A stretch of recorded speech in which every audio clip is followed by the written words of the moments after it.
Peace building in the Black Sea region, the scenario method, and the perspective.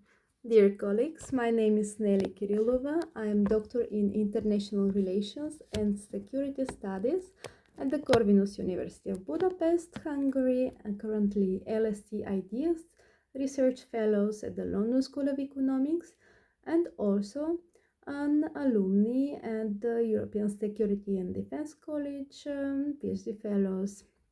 So today we're speaking about something very important, the war in Ukraine and the possible solutions of its outcome.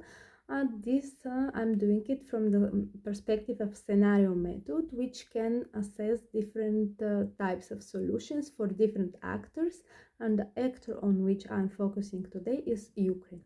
That's important to note that for different actors, different best solutions might be identified. So if we do it for Russia, for Turkey, for European Union, UK, or another actor, different approach will be applied. But today I'm doing it for the perspective of Ukraine. That's quite important.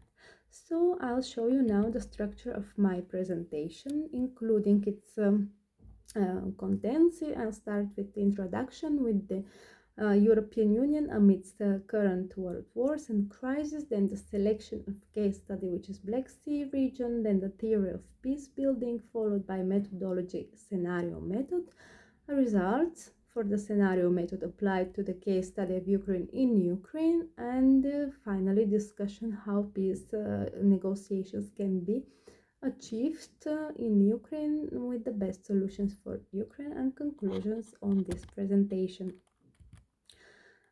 To start with, currently we have not only the war in Ukraine, but a couple of frozen conflicts in the Black Sea region, those including Transnistria in Moldova, Nagorno-Karabakh between Azerbaijan and Armenia, South Ossetia and Abkhazia in Georgia, and also quite intensive Balkan issues at some moments, for example, in Kosovo, Serbia, and Republic of North Macedonia and others.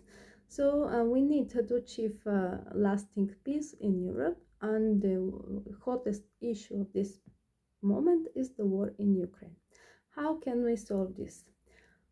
First of all, looking at the global map, we had the year of elections in 2024, which provided new leadership for the USA with the second mandate of Donald Trump, and new leadership of the European Union with the new HRVP, Ms. Kaja Kallas.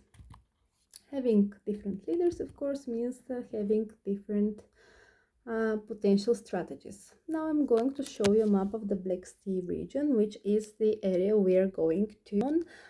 This map is from 2022 and the next one from 2023, showing the problematic territory. You should note that it is next to the border with Russia, but also around the coast of the Azov Sea and the Black Sea. And please note this, because the actual water territory around the Black Sea is quite important for Russia, and this is a little bit older map from 2014, which shows the basic actors who are participating in the Black Sea regional competition. Turkey should not be excluded. Also, we have some Arab countries on the down part, and on the upper part we have Ukraine with Russia and Belarus. On the eastern part, we have the South Caucasus, and on the western part, we have Bulgaria and Romania as EU member states. So, having this perspective with the maps, we should know that a lot of actors are involved in the Black Sea region, and today we're looking only on those actors who are involved directly, Russia and Ukraine. So this was about the case study. Then now we're moving to the theory of conflict prevention. The one that I'm applying includes the following sectors. Preventive diplomacy and prevention is the first stage before war escalates. Then we have crisis management at the time of escalation, and we have peace building in the time of de-escalation. This is the curve of conflict by Michael Lund, created for the American Institute of Peace in 2012. Now we're moving to the methodology which I decided to apply. It is the scenario method is usually used in business organizations, and its purpose is to show the best strategy that the business could apply for achieving its goals. There are different authors and times who write about the scenario method, which provide different interpretations and solutions. And the purpose of the scenario method is to identify the best solution and to propose it to the leaders of organization, being it a business organization, or in our case, it will be a strategy of action for international relations actor. This is the applicability to international relations which I'm applying. There are different types of scenario methods, including the scenario planning, the multi-criteria decision analysis, mathematical solutions, risk and uncertainty, and it is quite impossible to calculate all the probabilities. And the scenario planning includes imaginary future scenarios with the main uncertainties for decision makers. We have another type, which is multi-criteria decision analysis. This methodology is designed for evaluating options into decision makers' multiple conflicting objectives. And this is important to note because after the elections in 2024, we have different leaders with different desires, I must say. For the European Union, for USA, for example, Donald Trump has different attitude towards Russia and Ukraine compared to Joe Biden, who was the previous president of the USA and who was much more strict in this sense. Then moving on to the scenario method, we have mathematical solutions and future scenarios, decision tree, and all kind of options of how to create it. But for the purpose of the current research, I selected a quite easy one. First, we design all the possible scenarios and their usefulness and possible developments of a situation, and we assess under the common denominator how can this impact the actor we have selected. In our case, this is Ukraine. The results of this. Our objective is to achieve peace agreement in Ukraine, the objective of this research. And we look at the possible solution of reaching a peace agreement in Ukraine from the perspective of Ukraine. So we're going to assess how Ukraine should behave in order to have the best possible outcome for itself. It's quite important to define who is this we in the scenario method, because if we apply the same scenarios and the same developments, but from the perspective of another actor, let's say Russia, Turkey, EU, NATO, USA, China, then for each actor, different solution would be the best outcome. Today, we look only at the best outcome for Ukraine. We're going to assess the strategic opportunities, and the most simple way to explain them is that we have peace, which is achieved, or the war continues forever, or we have the different variation between these two options. The closer one to peace is having permanent frozen conflicts which are without open fire, and the less favorable solution, closer to war, is having conflicts which are not resolved and have open fire from time to time. The scenario method that I apply is for this particular research is quite simple, with having two basic structures. One is the likelihood of the options to happen, and the second one is the favorability of each option for the selected actor, in our case for Ukraine. Now we're looking from the worst possible scenario to the best possible scenario, and based on that, I'll show you a picture which says this. The Worst possible scenario is that the war continues and the escalation of, depending whether with escalation or keeping the status quo as it is at the moment, but in this case we don't know for how long this status quo will continue. This is the problem with this solution. Then we have the option that Russia takes over all the territory of Ukraine. This is quite unfavorable solution for the European Union and for the Western actors, also for Ukraine. And there is possible spillover effect to other countries or by actors copying Russia's imperialistic behavior. Then we have another option, which is Ukraine taking back all its territory. It is the best option for Ukraine, but it is also quite unlikely scenario, although it is supported by the Western partners, in particular the EU. And now we move to the most likely scenario, which is achieving some kind of a peace deal, which is part of Ukraine's territory going to Russia, maybe in return for Ukraine entering the EU and NATO. And this solution seems to be the most likely to happen at some point of the future. However, here we should know that the NATO is problematic for Russia because its extension is announced as a threat to Russia, while at the same time the extension of the EU and its acceptance of new members is not perceived as such threat due to the lack of military component of the European Union. So from this we move to the basic question which we need to answer. Who negotiates the deal? And here are the three basic options. So if Russia-Ukraine deal is directly negotiated, this is the best option for Ukraine. However, the time for this is already lost, and we don't know which would be the position of the EU where it goes in such a direct negotiation. Then we have another scenario of Russia-USA negotiation, which would just inform Ukraine on the solutions. However, this is quite unfavorable proposal for all actors in international relations, except for authoritarian countries. Now we have another solution, third one, which is Russia and Ukraine achieving some kind of peace deal by mediators. Such mediators could be USA, Turkey, China, or other countries. And here we should know that the mediators most likely would need some kind of benefit for their inclusion.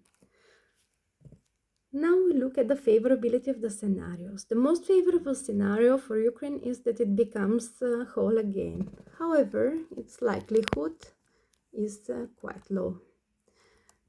Then the most unfavorable scenario for Ukraine is that it is taken fully by Russia, which also has quite low favorability.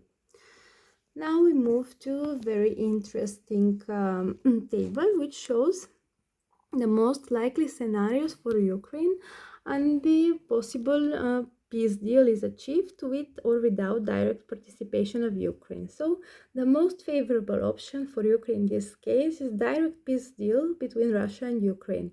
The least favorable option is the direct agreement between USA and Russia, where Ukraine is the rest of and the rest of the world are informed on the outcome. Now we move to the middle favorable option, which is mediation of the European Union, and it opens perspectives for Ukraine to join it more quickly, probably. And then we have the middle favorable options, which is middle negative options, which is mediation of another actor, being it Russia, Turkey, China, or others. So I would like to explain here why the most favorable option for Ukraine is direct peace deal with Russia. Maybe you have heard about the scenario on the Karpman triangle in psychology. This is called the drama triangle. In this triangle theory, we have a victim which is always affected by somebody who is a persecutor and interferes with the well-being of the victim. At the same time, we have a rescuer which is helping the victim to come out of the bad situation. Applied to Ukraine, this drama triangle means that Ukraine is in the situation of a victim. It has problems with Russia in this case, and it expects help from the West. However, the problem with this triangle is that the actors remain in it as long as they cannot escape all the roles. So if they escape one role, they could switch to another role involuntarily and never ever come out of the situation. If you have the chance to read the following article, which is called Control of the Black Sea Straits, the Kerch Incident, Maritime Security, and the Psychology Drama Triangle of Ukraine, Russia, and NATO, Turkey, and the EU. This article is open access, you can find it easily. So in it, you can see how the psychology drama triangle is applied to the case study of Ukraine, and for which reason Ukraine needs to become more strong and to come out of the situation of a victim. Now, the scenario method, and I'll tell you more about its application for Ukraine. The best option is achieving a direct agreement between Russia and Ukraine. In case of direct agreement, the cost for mediation will be avoided. So there is no need to pay for somebody who is the mediator.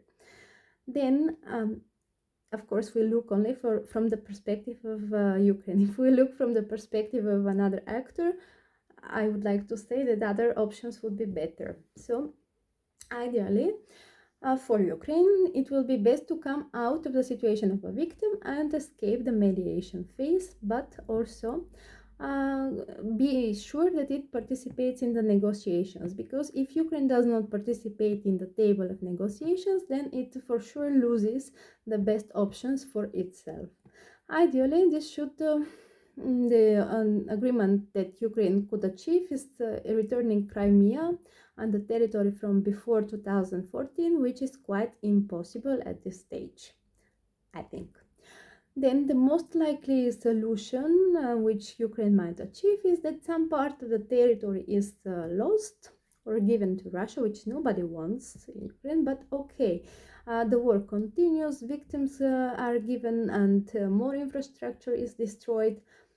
Losing people is really not something that any country would like to have, especially losing all the young men and the future children.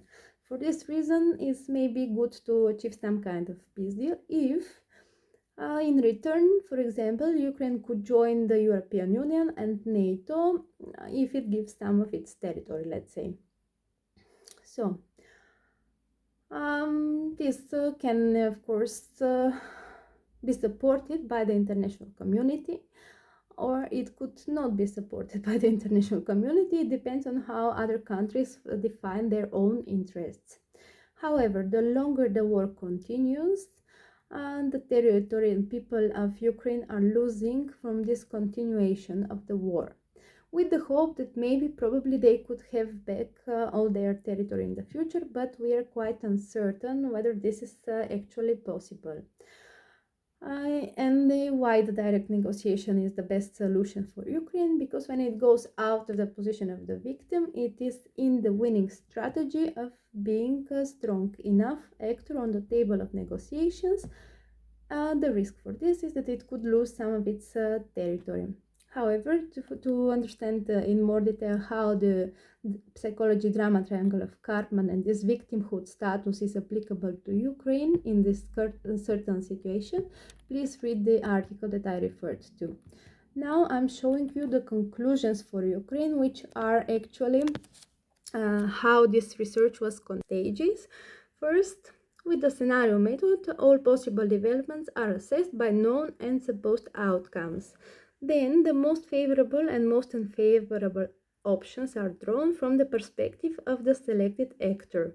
Then the most likely and least likely options are drawn. From them are the most likely options, and the favorable and unfavorable positions for the selected actor are discussed, after which the solutions are assessed for several of the actors. Ukraine, how does it go?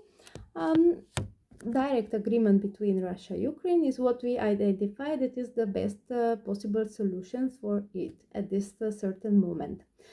This opens perspectives for the country to enter into the European Union and maybe to enter NATO. However, it might lose some of its territory, but it would preserve the people which it is losing constantly, and also the infrastructure which is still not destroyed. The best possible solution is leaving the statute of the victim for the case study of Ukraine, but we should not forget that having the EU in the mediation on the table of negotiations might also help Ukraine to achieve quicker membership and, of course, improve its status, even if not full membership, but improve its status in the EU negotiations for accession of the country and have some benefits from this. Now, I would like to thank you very much for being with me on this research which is in progress, and once again, please note that the scenario method could be applied from the perspective of different actors, and in this current research I applied only from the perspective of Ukraine. So what is the best solution for Ukraine in the current situation? Of course, other authors might have different opinions, but any questions, you're very welcome to contact me and get in touch in Academia Edu ResearchGate or by. I thank you very much for your attention. Looking forward to discussing this topic further with you. Thank you and goodbye.